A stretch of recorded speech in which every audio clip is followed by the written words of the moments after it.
नमस्कार, एनडीटीवी की इस विशेष प्रस्तुति में आपका स्वागत है। सन 90 जो 90 का दशक है, उसमें एक ऐसा प्रकरण हुआ जो उस समय मीडिया में काफी प्रचलित हुआ, उसके बारे में बहुत बातचीत हुई। यह एक इसरो के साइंटिस्ट के बारे में थी जिनका नाम था नंबी नारायण। नंबी नारायण पर आरोप लगे कि वो एक एजेंट हैं, एक जासूस हैं। मीडिया ने उनको दोषी पहले ही करार दे दिया। एक लंबी 22-23 साल की लंबी लड़ाई लड़ने के बाद वो निर्दोष साबित हुए और उनको सम्मानित भी किया गया। आज उन पर एक फिल्म आ गई है और फिल्म का नाम है रॉकेटरी। रॉकेटरी में नंबी नारायण, जिनके ऊपर फिल्म बनी है, वो भी हमारे साथ हैं। और जो फिल्म में नंबी नारायण बने हैं, जिन्होंने फिल्म बनाई है, आर माधवन, वो भी हमारे साथ हैं। आप दोनों का बहुत बहुत स्वागत एनडीटीवी में हमारे साथ जुड़ने के लिए। मैं सबसे पहले माधवन आपसे एक सवाल पूछना चाहता हूं, और मेरा सवाल है कि नंबी जी के जो स्ट्रगल है, उस स्ट्रगल को कितनी बारीकी से आपने रॉकेटरी फिल्म में दिखाया है, अगर आप उसके बारे में हमें बताना चाहें। बहुत लोगों का ये समझना है कि मैंने सिर्फ केस के बारे में इस फिल्म को बनाया होगा, यहां तक कि नंबी सर भी यही उम्मीद कर रहे थे। पर सच तो यह है कि इस फिल्म का टैगलाइन ये है कि sometimes a man wrong is a nation wrong, यानी कि अगर एक इंसान को कभी आप के साथ नाइंसाफी हो जाए तो पूरे देश के साथ कैसे वो नाइंसाफी हो सकती है, ये हमारी फिल्म की टैगलाइन है। और इसको समझाने के लिए, इसको स्पष्ट करने के लिए हमने एंगल अपनाया है, वो ये है कि पहले दुनिया को तो बता दो दें कि नंबी सर ने हमारे देश के लिए किया क्या है। क्योंकि ऐसे साइंटिस्ट को लगता ही नहीं कि उन्होंने देश के लिए कुछ किया हो, उनको लगता है कि उन्होंने सिर्फ सैलरी के लिए काम किया है। पर हर रोज अपनी जान को जोखिम में लगाकर जो चीजें इन्होंने अचीव की है, सिर्फ इंडिया में नहीं बल्कि दुनिया भर में, उसके बगैर, उसको जाने बगैर मुझे नहीं लगता कि फिल्म में लोगों को ये समझ में आएगा कि इस इंसान को जो हमने ट्रीटमेंट दिया है, इस इंसान के साथ हमने सलूक किया है, वो हमारे देश के साथ कितना बड़ा अन्याय है। तो मैंने जब मैं नंबी नारायण साहब से मिला तो मुझे एहसास हो गया कि ये आदमी सिर्फ एक केस के बारे में नहीं हो सकता, इनकी कहानी कुछ और भी है। और जब मुझे पता चला इनकी असली कहानी और इन्होंने क्या क्या किया है, मैं बिल्कुल दंग रह गया। और मैंने पूरी फिल्म इनकी अचीवमेंट्स के बारे में बनाई है और केस के बारे में सिर्फ 6 या 8 मिनट।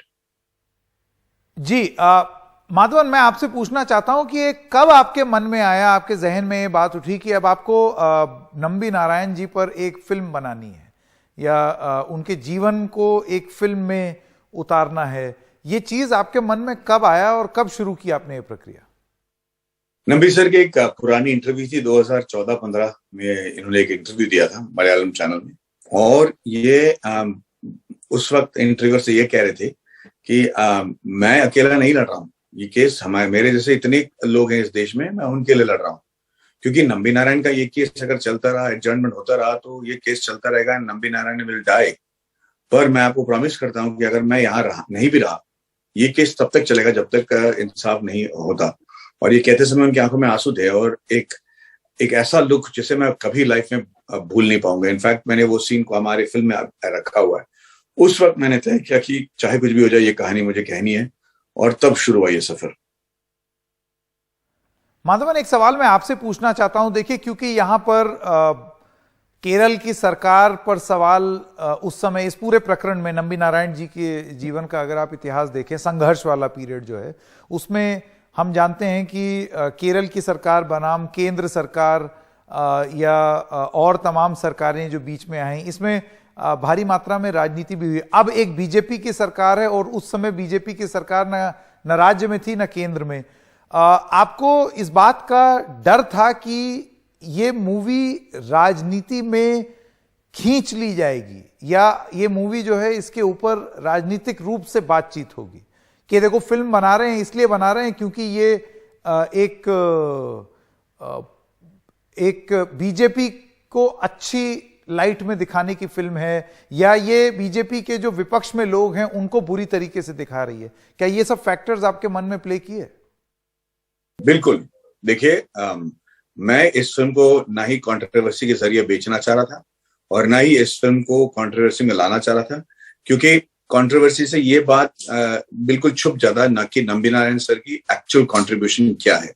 जब नंबी साहब से मिला तो उन्होंने कहा कि मैं निर्दोष हूं और वो इतने इमोशनल थे। मैं पूछ रहा था कि आप इतने इमोशनल क्यों हो रहे हैं, जबकि 15 साल पहले कोर्ट ने कह दिया कि आप बेकसूर हो। तो उन्होंने कहा था कि भाई आप गूगल में देखो मेरा नाम टाइप करके होता क्या है, और उनका नाम टाइप करते आया कि भैया इसरो स्पाई केस के कनेक्शन में वाले नंबी नारायण साहब। और मुझे लगता है कि मैंने ये फिल्म इसलिए बनाया कि वो एल्गोरिथम चेंज हो और लोगों को समझ में आए कि world's one of the most iconic rocket scientist जिन्होंने विकास इंजन बनाई है जो आज तक कभी फेल नहीं हुआ है। सो मैं कंट्रोवर्सी में जाना नहीं चाहता, ना ही पिक्चर में बनाते समय, ना ही उसके रिलीज के टाइम पे, ना उसके मार्केटिंग के टाइम पे। माधवन, एक सवाल मैं आपसे पूछना चाहता हूं, ये बताइए कि नंबी सर का इन्वॉल्वमेंट कितना था फिल्म बनाने में, फिल्म के प्रोडक्शन में? मतलब वो सेट पे आके बैठते थे या आप उनसे गाइडेंस लेकर के उसके बाद फिल्म बनाते थे? कुछ बताइए इस बारे में। इनका सहायता लिया और इनसे अप्रूवल लिया कि भाई हम ठीक तरीके से साइंस दिखा रहे हैं कि नहीं। दूसरी बात यह है कि हम कभी इस फिल्म में साइंस को डम डाउन नहीं किए इस उम्मीद में कि लोगों को नहीं समझ में आएगा। हम समझते हैं कि सबको समझ में आएगा ये साइंस है, और अगर नहीं भी समझ में आए तो ये रॉकेट साइंस है, उसका इम्पैक्ट तो जरूर समझ में आ गया होगा। सो उस हिसाब से हम बहुत ही अलग टाइप के फिल्म है। और तीसरी और सबसे जरूरी बात यह है कि इस फिल्म में ऐसे कई चीजें की गई हैं जो पहले किसी भी फिल्म में नहीं हुआ हो। जैसे कि लाइव साउंड, हमने इस फिल्म को 3 भाषाओं में शूट किया है, 6-7 कंट्री में शूट किया है। हमने इसमें कोई प्रोस्थेटिक यूज नहीं किया है, पहली बार एक रियल कैरेक्टर और एक एक्टर को मिलवाया है एक सीन में। सो ऐसे कई चीजें हमने चैलेंज मानकर किया है इस फिल्म में, और इससे मुझे लगता है कि कई बहुत हद तक हम सफल हुए हैं। तो ये मेरे को लगता है कि सबसे इंटरेस्टिंग मुद्दा है इस फिल्म के बारे में। ये फिल्म आ गई है और इसके पोस्टर वगैरह भी देखे और प्रोमो वगैरह भी देखे। इसमें आपका जो लुक है पूरा वो नंबी नारायण जी जैसा ही आप कह रहे हैं। इसमें बहुत सारी चीजें जो नकली रूप से लगा लिया जाता है फिल्मों में वो नहीं है। तो क्या क्या बदलना पड़ा आपको? अपने बाल, दाढ़ी, दांत, ये सारी चीजें आपने सब बदल डाली? जी बिल्कुल। मैं इस फिल्म में, जैसे कि मैं कह रहा हूं कि 29 साल से लेकर लगभग 80 साल तक का हमने एज ग्रुप दिखाया है बगैर कोई प्रोस्थेटिक्स का। जो भी लोग इस फिल्म को देख रहे हैं वो उसको समझ में आ रहा है कि भाई इसको हम क्यों करना पड़ा। और मुझे लगता है कि हमने एक नया लैंग्वेज क्रिएट किया in terms of look. Nambi ji, मैं जानता हूं आप हिंदी नहीं बोलते हैं, लेकिन मैं एक सवाल आपसे ये पूछना चाहता हूं। देखिए, सुप्रीम कोर्ट ने, अदालत ने जब एक फैसला सुनाया और जब मुआवजे की बात आई तो अदालत का ये कहना था कि ये मुआवजा सरकार नहीं देगी, ये वो पुलिस वाले देंगे जिन्होंने आपके ऊपर अनर्गल आरोप लगाए और आपको दोषी करार किया। लेकिन आप भी जानते हैं और मैं भी जानता हूं कि पुलिस वाले तो मोहरे होते हैं, वो किसी और के इशारे पर यह कार्रवाई कर रहे हैं। तो आपको नहीं लगता कि इंसाफ तब होता है जब जो असली किरदार हैं इन मोहरों के पीछे उनका पता किया जाता?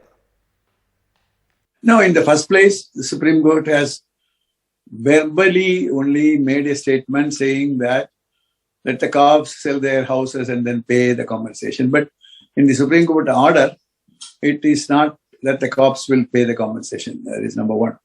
The compensation is paid by the Kerala government.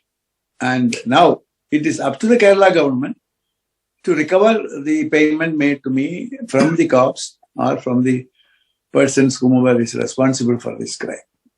Now, there is a Jains committee report. Now, that report has charge sheeted all the 18 people.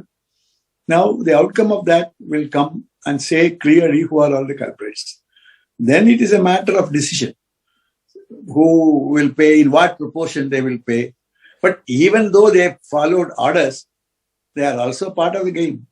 They can't simply say that if an illegal order is given to him, and if he is following it and if he is executing it, then he is equally responsible.